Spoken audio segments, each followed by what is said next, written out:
A lot of people have made these install videos about changing to a modular air intake, and it's not going to probably give you any kind of noticeable boost or anything like that.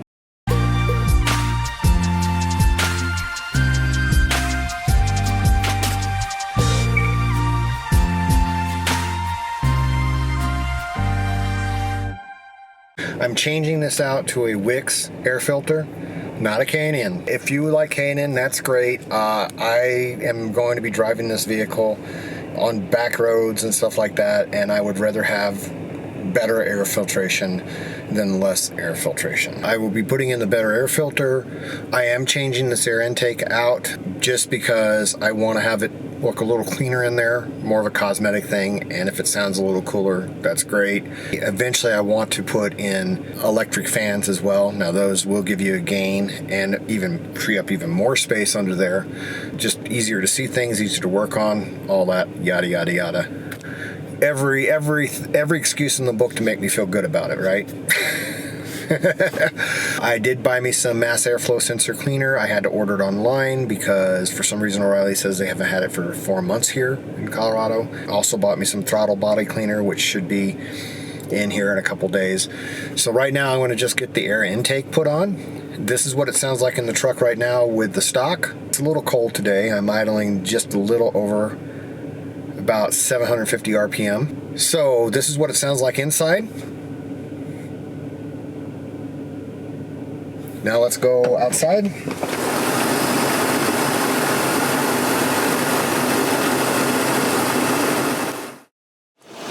At idle, it doesn't really sound much different.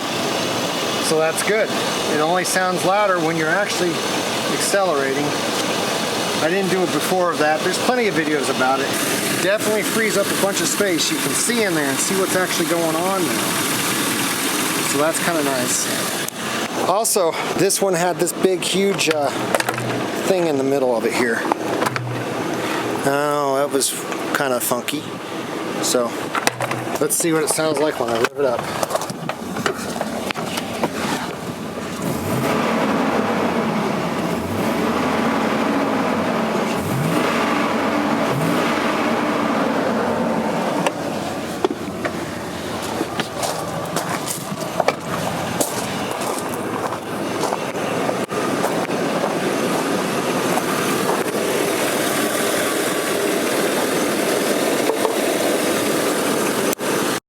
So, to be honest, yeah, I should have revved it up when I did the before and after, but it doesn't really matter. It is slightly more throatier, not significantly. However, I did notice I'm hearing some other interesting noise now, which makes me wonder if I might have some kind of vacuum leak. I'm going to research that.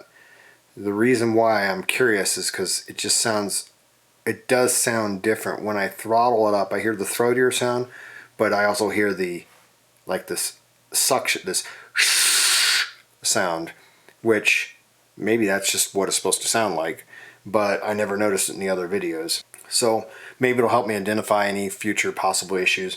All in all, it is what I expected it to do, nothing. But I do like the fact that now, like when I was trying to figure out what was wrong with the air conditioner and stuff, I couldn't see anything down there. That whole air thing blocked it all. Now, I was on a trip, and I was also less experienced with this vehicle at the time. I could have probably taken all that apart, but I really didn't feel like on a camping trip. However, with this modular air intake on there, you can see all the pulleys really easily. So that's kind of nice, and that's kind of what I was going for, was mainly just cleaning it up, and that's what I spent $150 for. Just to clean up how it looks. That's it. It's a cosmetic. For me, it's more of a cosmetic. Sound, it does sound a little cooler, but it's not like it's going to be obnoxious. You're not going to really hear it in the vehicle from what I'm seeing here. It's like, unless you actually rev it up, you're not going to notice it. So, I mean, that's my opinion on it anyway, and everybody has different opinions. They think they're the greatest things since sliced bread. And if for some reason I decided I wanted to put a K&N filter in there, the GMC, where they have that box right now for the air filter, is just as good as any cold air intake. It's literally pulling air from the fender. So it's not even in the engine compartment. It's pulling it from the other side of the fender. So between the fender, you know, you got the inside of the fender wall, you got the outside of the fender. It's actually ducted and it's pulling it from through the fender.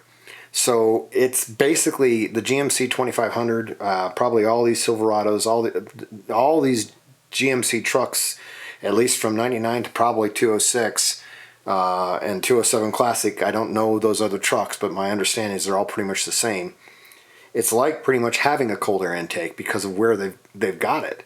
So there's no reason to change that. If you want, you could put a K&N filter in there and just change the to the modular intake, and then you got basically a cold air intake. I may play with a K&N filter at some point, but maybe after I get a bully dog and actually see the numbers. But as it stands right now, at least I got options. If I want to run a K&N, I can put a K&N in. If I'm going to go on back roads, I pull it out and put in a Wix, you know. But I'm probably going to just leave the Wix in. If you look at it from that aspect and you're wanting to do a cold air intake, $150, that's a nice looking tube. It does the job. It seemed very slick inside, and put a K&N filter. Just something to think about. It's not a recommendation. I honestly am on the fence of if they really help or not, because your vehicle's computer looks at how much air is coming in and automatically balances the mixture to it. I'll do more research on that, but I think there's reasons so many people are on the fence about this, or there's so many naysayers about this, is because if there's any difference, it's minuscule. That's my take on it so far, and I could change my opinion as time goes. But anyhow, that's where we're at so far. As soon as the throttle body cleaner comes in and the mass airflow sensor cleaner comes in a couple days, I'll finish this up.